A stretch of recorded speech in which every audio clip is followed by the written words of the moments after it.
આપનું રંગતમાં હું સિદ્ધિ કમાણી રોજ તમને અવનવી વાનગી બનાવતા શીખવું છું। જો તમને મારી વાનગી પસંદ આવતી હોય તો તમે મારી ચેનલને સબસ્ક્રાઇબ કરો, મારા વિડીયોને લાઈક કરો અને તમારા ફ્રેન્ડ સર્કલમાં મારા વિડીયો જરૂરથી શેર કરો। તો આજે આપણે દૂધપાક બનાવતા શીખીશું એક સિક્રેટ ટિપ્સ સાથે। તો ચાલો આજે આપણે બનાવવાનું શરૂ કરીએ દૂધપાક। દૂધપાક બનાવવા માટેના ઇન્ગ્રેડિયન્ટ્સ આપણે જોઈ લઈએ। મેં ફેટવાળું દૂધ આવે છે તે અડધો લીટર લીધું છે। એની સામે આપણે અડધી વાટકી ખાંડ લેવાની છે। તો મેં અડધી વાટકી ખાંડ, એક નાની 4 મોટી ચમચી અથવા એક નાની વાટકી બાસમતી ચોખા લેવાના છે। અને આપણે જે મલાઈ કે કોઈ પાવડર નાખીને ઘટ્ટ દૂધપાક બનાવીએ છીએ એ કોઈ પણ બહારની વસ્તુ લીધા વગર આપણે ઘાટો દૂધપાક બનાવવો હોય તો એના માટે મેં 2 ચમચી સાબુદાણાનો પાવડર કરી લીધો છે। તે એડ કરવાથી આપણો દૂધપાક એકદમ ઘટ્ટ બનશે, એટલા માટે 2 ચમચી સાબુદાણાનો પાવડર, 5 થી 6 બદામની કતરણ, 5 થી 6 કાજુના ટુકડા, 2 નંગ ઇલાયચીનો પાવડર અને 1 ટુકડો જાયફળનો પાવડર લઈ લીધો છે। તો ચાલો આપણે બનાવવાનું શરૂ કરીએ દૂધપાક।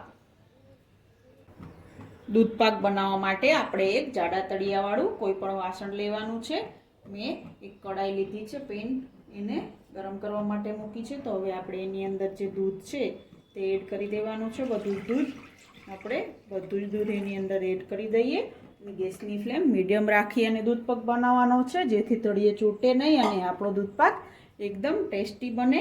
અને જે આપણે દૂધ ઉકળવા માટે મૂકીએ એ પહેલાં આપણે ચોખાને ધોઈ અને સહેજવાર પલાળીને રાખી દેવાના છે, જેથી ફટાફટ આપણા ચોખા પાકી જાય દૂધની અંદર। તો હવે આપણે દૂધને ગરમ થાય અને એક ઉભરો આવે ત્યાં સુધી ઉકળવા દેવાનું છે અને પછી આપણે ચોખા એડ કરવાના છે।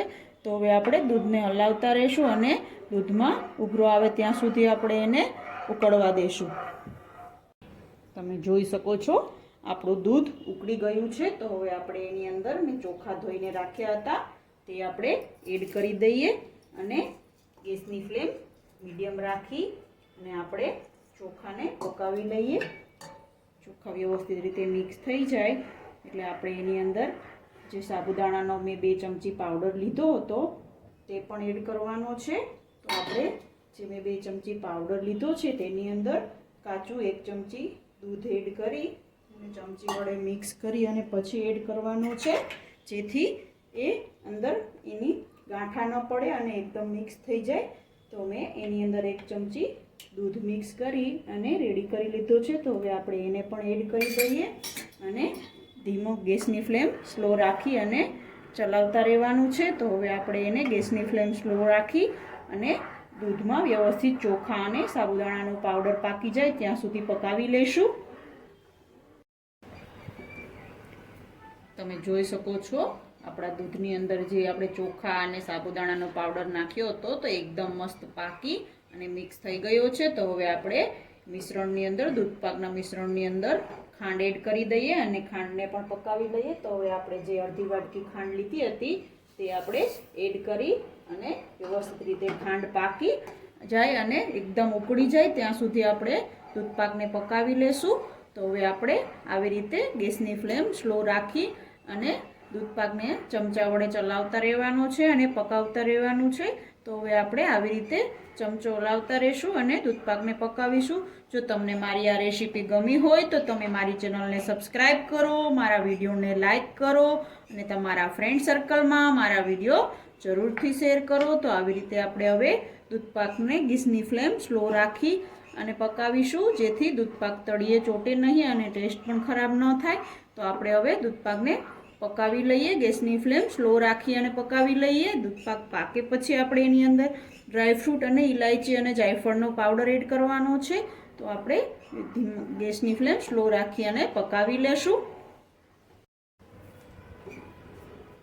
તમે જોઈ શકો છો આપણો દૂધપાક મસ્ત પાકી અને રેડી થઈ ગયો છે અને ચોખા પણ મસ્ત પાકી ગયા છે અને એકદમ ઘટ્ટ દૂધપાક બન્યો છે। તમે જોઈ શકો છો સાબુદાણા એડ કરવાથી એકદમ મસ્ત ઘટ્ટ દૂધપાક બને છે। તો તમે પણ આ રીતથી ઘરે જરૂરથી ટ્રાય કરજો।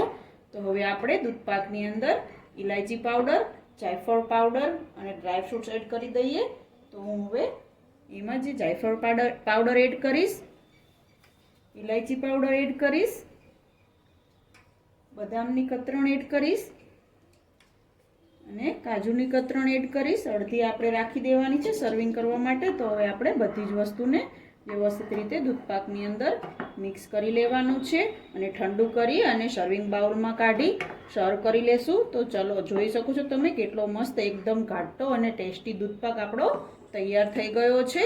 તો હવે આપણે એને ઠંડો કરી સર્વ કરી લેશું.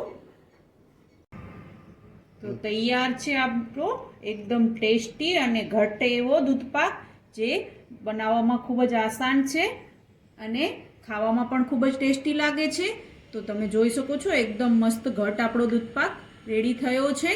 તો તમે પણ આ રેસીપી ઘરે જરૂરથી ટ્રાય કરજો. કેવી લાગી આજની રેસીપી તમને? જો તમને મારી રેસીપી પસંદ આવી હોય તો તમે મારી ચેનલને સબસ્ક્રાઇબ કરો, મારા વિડીયોને લાઈક કરો અને શેર કરો અને રોજ આવી અવનવી વાનગીઓ જોવા માટે જોતા રહો રંગત, ખાણીપીણીના શોખીન ગુજરાતીઓની. Thanks for watching.